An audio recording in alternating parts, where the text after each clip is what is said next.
Hello दोस्तों, स्वागत है आपका हमारे इस चैनल मिस्ट्री बॉय पे। उम्मीद करता हूँ आप लोग बिल्कुल ही अच्छे होंगे।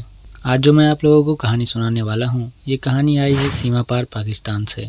आज की जो कहानी है, ये सुनने के बाद आपको यकीन नहीं होगा कि ऐसा भी कहीं हो सकता है। ये कहानी आपको बेचैन कर देगी और सोचने पर मजबूर कर देगी कि वाकई में एक इंसान इस हद तक गिर सकता है अपनी ख्वाहिशों को पूरा करने के लिए। मगर बड़े अफसोस की बात है कि ये बात सच है और इस बात ने पूरे इंसानियत को शर्मसार कर दिया। ये कहानी कब्रिस्तान में दफनाए गए मुर्दों की है। कई बार हमारे देश में भी कब्रिस्तान से लाश चोरी होने की बात आई है। जब पुलिस ने इस बात की तफ्तीश की तो कई बार कई माफियाओं का नाम इसमें आया जो इन लाशों का सौदा करते थे। कई बार इसमें कुछ मेडिकल इंस्टीट्यूट का भी नाम सामने आया जो इन लाशों को चुरा कर इन पर एक्सपेरिमेंट वगैरह किया करते थे। खबर कभी दिल्ली गेट के कब्रिस्तान से आई, कभी नोएडा से, कभी मध्य प्रदेश से, तो कभी महाराष्ट्र से, मगर कभी कुछ पुख्ता रूप से साबित नहीं हो पाया। आज की जो कहानी है, ये कब्रिस्तान में दफनाए गए इन्हीं मुर्दों से ताल्लुक़ रखती है, मगर ये कहानी अपने आप में बिल्कुल अलग है। बात अक्टूबर 2011 की है। कराची में एक जगह है लियाकताबाद, वहाँ पर एक कब्रिस्तान है। 31 अक्टूबर 2011 को शाम के वक्त अंधेरा हो चुका था और कब्रिस्तान में काम करने वाले लोग वहीं बाहर बैठकर कुछ बातचीत कर रहे थे।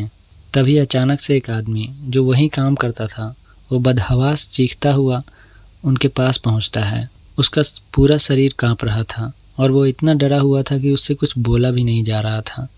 बस वो बार बार कब्रिस्तान की तरफ इशारा कर रहा था। तो उन्हें लगा कि कब्रिस्तान के अंदर कुछ गड़बड़ है। उस आदमी की ऐसी हालत देखकर उन लोगों की भी हवा ख़राब हो जाती है, क्योंकि एक तो कब्रिस्तान, ऊपर से रात का वक्त। मगर सब लोग इकट्ठा होकर एक साथ ये फैसला करते हैं और अंदर जाते हैं और उस आदमी को भी अपने साथ ले जाते हैं। फिर वो डरते डरते किसी तरह उस आदमी के इशारे पर वो जगह पर पहुंचते हैं और वहां पहुंचने के बाद उन लोगों के भी होश उड़ जाते हैं। वहां पहुंचने के बाद वो लोग देखते हैं कि एक कब्र का एक तरफ का हिस्सा खुला हुआ है और कब्र के ऊपर का जो पत्थर का स्लैब था वो हटा हुआ है। उन्हें कुछ समझ नहीं आता। फिर वो लोग उस इंसान को शांत करते हैं, पानी उनी पिलाते हैं और फिर उससे पूछते हैं कि आखिर हुआ क्या था। जब वो शख्स शांत होने के बाद पूरी कहानी सुनाता है, तब लोगों को इतना गुस्सा आता है कि वो लोग उस शख्स को वहीं मार देते हैं। मगर किसी तरह वहाँ पुलिस बुलाई जाती है और पुलिस उसे अरेस्ट कर कर अपने साथ ले जाती है। उसके बाद जब पुलिस स्टेशन में उससे पूछताछ की जाती है, तब वो कहानी अपनी पूरी शुरू से सुनाता है। दरअसल उस शख्स का नाम था मोहम्मद रियाज। वो पाकिस्तान के पंजाब प्रांत की एक जगह सरगोदा का रहने वाला था। सरगोदा से कुछ साल पहले वो रोजी रोटी की तलाश में कराची पहुंचता है। उसके बाद वो इधर उधर घूमता है नौकरी की तलाश में। कभी कहीं छोटा मोटा काम कर लेता तो कभी कहीं मजदूरी का काम कर लेता था, पर कोई टिकाऊ नौकरी उसे नहीं मिल रही थी। उसके बाद वो कुछ दिन ऐसे ही गुजारता है। इस दौरान उसकी एक आदमी से दोस्ती होती है। उसका नाम होता है वजीरा। वजीरा वहीं लियाकताबाद के उस कब्रिस्तान में खुदाई और कब्रों पर पानी डालने का काम किया करता था। वजीरा से मिलने के बाद रियाज अपनी परेशानियों के बारे में उससे बताता है, तो वजीरा उसे अपने साथ कब्रिस्तान में ही काम दिलवा देता है। फिर मोहम्मद रियाज अब उसी कब्रिस्तान में एक जगह टिककर नौकरी करने लगता है। उसके बाद धीरे धीरे जैसे वक्त बीतता है तो दोनों में दोस्ती और गहरी होने लगती है। फिर रियाज ने अपने बयान में बताया कि उसके कुछ दिनों बाद उसने कुछ अजीब सी चीज़ें देखी। उसने बताया कि शाम के वक्त जब भी कोई ताजी लाश उस कब्रिस्तान में दफनाई जाती थी, उसके बाद वजीरा उस कब्र की एक तरफ का हिस्सा खोलता था और फिर उसके अंदर जाता था और थोड़ी देर बाद वापस से बाहर आकर उस कब्र को वापस से बंद कर देता था। पहले तो वो कुछ दिनों तक ऐसे ही उसे करते हुए देखता रहा, पर एक दिन उसने उससे पूछा कि तुम ये क्या करते हो इस कब्र को खोदकर, क्योंकि दोनों की दोस्ती अब काफ़ी गहरी हो चुकी थी। इसलिए वजीरा ने उसे सारी कहानी बयां की और फिर उसने उसे भी अपने काम में शामिल कर लिया और फिर दोनों उस काम को करने लगे। उसके बाद दोनों की नज़र अशर के वक्त जो अजान होती है, यानी कि शाम के वक्त, दरअसल इस्लाम में 5 वक्त की नमाज़ पढ़ी जाती है और जो अशर की नमाज़ होती है वो 4 से 5 के बीच पढ़ी जाती है। तो दोनों रोज़ असर की नमाज का इंतज़ार करते थे और उस वक्त जो भी लाश कब्रिस्तान में दफनाने के लिए आती थी तो वो दोनों उस पर नज़र रखते थे। फिर दोनों उस लाश को पहचानने की कोशिश करते थे कि ये लाश मर्द की है या फिर किसी औरत या लड़की की है। पर लाश की पहचान करने के लिए उन्हें ज़्यादा मेहनत नहीं लगती थी, क्योंकि मुस्लिम रीति रिवाज के अनुसार अगर ये लाश किसी महिला की है तो उस लाश के कब्र पे एक चादर डाल दिया जाता था और दूसरी लाशों से पर्दा किया जाता था और वो चादर एक निशानी होती थी कि ये लाश मर्द की है या औरत की है। उस चादर को देखकर ये समझ जाते थे कि ये लाश किसी औरत की है या फिर किसी लड़की की है। और उससे भी ज़्यादा ये लोग इस बात का ख्याल रखते थे कि उस लाश को शाम के वक्त यानी कि 4 से 6 के बीच दफनाया गया हो, सुबह या दोपहर में नहीं। सुबह या दोपहर में दफनाए गए मुर्दों को ये बिल्कुल ध्यान भी नहीं देते थे। जब लाश को वहाँ ले आया जाया करता था तब उसे दफनाने में करीब 2 से 3 घंटे का वक्त लगता था। इन 2 से 3 घंटों में जो भी कवायद होती है मुर्दा को दफनाने के लिए वो मौलवी द्वारा किया जाता था। फिर उनके घर वाले उस दफनाए गए शख्स के लिए दुआएं पढ़ते थे ताकि उन्हें शांति मिले, और फिर उसके बाद वो लोग भी धीरे धीरे अपने घर निकल जाते थे। उसके बाद फिर ये दोनों अपना काम शुरू करते थे।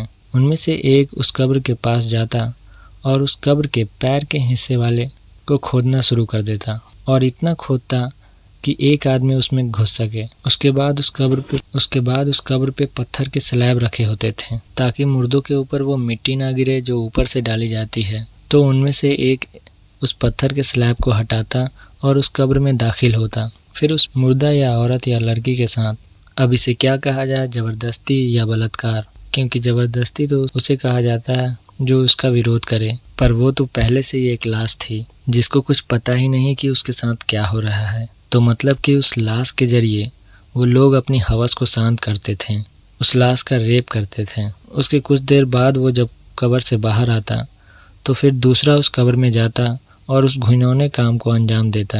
और ऐसा वो हर उस लाश के साथ करते जो शाम के वक्त दफनाई गई हो, और वो किसी महिला या लड़की की लाश हो। और शाम के वक्त वो इसलिए चुनते थे क्योंकि उन्हें एकदम ताज़ी लाश मिले, क्योंकि सुबह या फिर दोपहर को दफनाई हुई लाश शाम होने तक डिकम्पोज यानी कि सड़ने लगती थी। और सुबह या दोपहर को वो लोग ये काम नहीं कर सकते थे क्योंकि वहाँ और भी लोग काम करते थे और पकड़े जाने का डर था।